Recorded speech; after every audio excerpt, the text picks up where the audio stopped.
The suburbs, a place where new parents from the city move for easier access to goods, schools, safe streets, affordability, and space outdoors for their children to play. Studies have shown that greater access to greenery and physical space has a positive impact on brain sizes, particularly in the prefrontal cortices, the region of the brain responsible for critical thinking and emotional processing of children.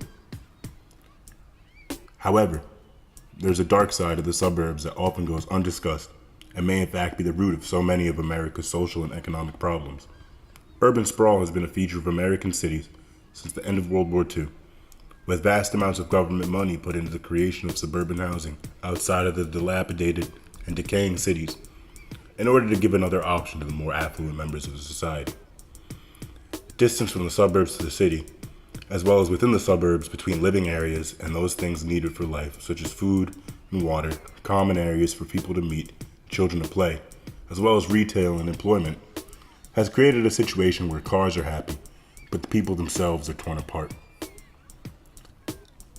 The allure of the suburbs is understandable given the United States culture of individualism and ruggedness.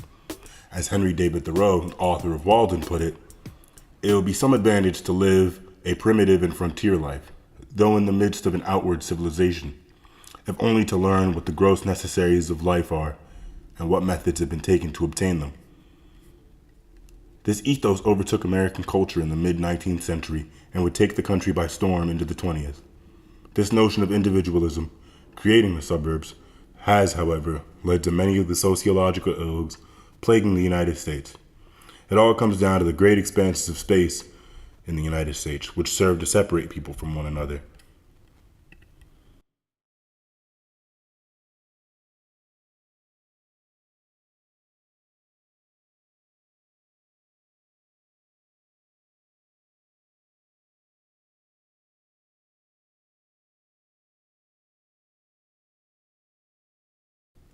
Times have changed. 1825. It links the eastern seaboard to the Great Lakes.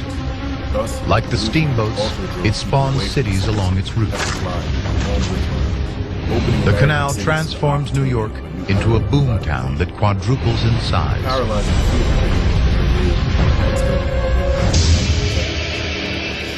Now it's time to get America's roads working. Stands a good chance of being a mugger. It does not occur much these days, and it hardly occurs at all to young people, as stated by Alan Earnhardt in his book, The Great Inversion and the Future of the American City.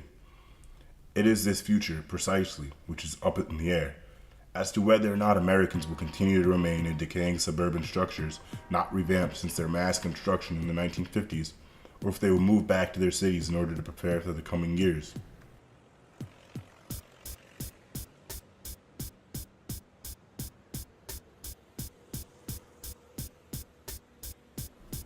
Humans have basic needs of food and water, community, work opportunities, and retail, which the suburbs complicate due to the vast distances between everything.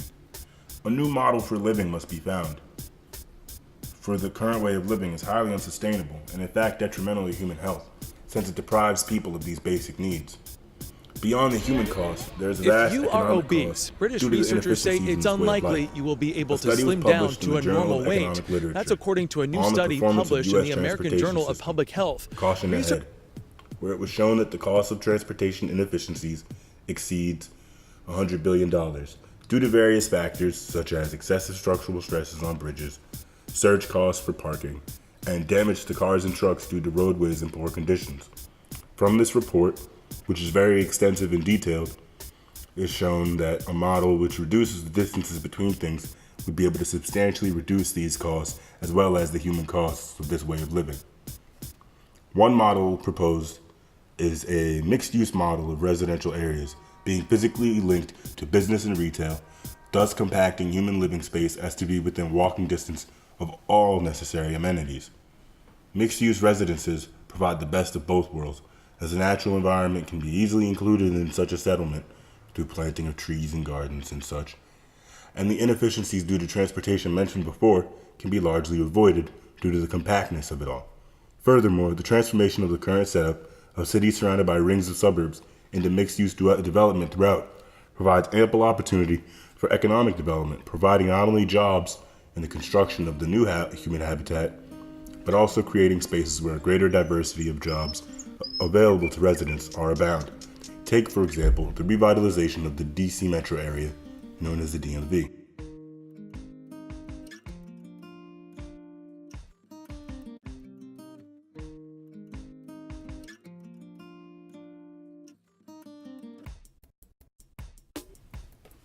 The DMV has been the spot for revitalization lately, as there is much land either unused or whose historical function has largely become outmoded. For example, The Wharf, a newly constructed waterfront neighborhood along the DC coastline. Construction on this new project began in October 2017 to spectacular results. DC has 26 miles of waterfront, but until now has not had a true waterfront community, says Monty Hoffman, Chief Executive Officer of PN Hoffman, the lead developer on the project in partnership with Madison Marquette. With a mile of waterfront, The Wharf changed that. Others are recognizing this transformation and are investing in the area. It is very exciting to see the development increasing as the Southwest DC resurgence continues. Further benefiting DC is the renovation of the metro system, which will give such areas as the Wharf easier access to public transit, reducing further the transportation costs mentioned above. Such measures taken will reduce distances between people every time, and the resources they need to survive and thrive. The Mid-Atlantic could actually be a place where this new model of living comes to fruition. In an article by CityLab, it was proposed that the hotly debated new location for Amazon's HQ2 should be in the suburbs, particularly a suburb in the DMV area. This article showed support for the mixed-use model, since by providing a new tech campus in the suburbs, Amazon could turn a vast swath of suburbia into walkable, transit. Amazon opened closed doors interesting satellite and city. opened my eyes. Such a project I don't think it's well understood. For whatever region it's in. With a footprint equal to 59 football fields, this many Amazon more such fulfillment projects center around the is country. simply... As the mother of all suburban retrofits, HQ2 could help rewrite land use patterns that are environmentally wasteful and experientially banal. It could model a new kind of suburbia, one that younger Americans will actively want to live in, rather than just settle for.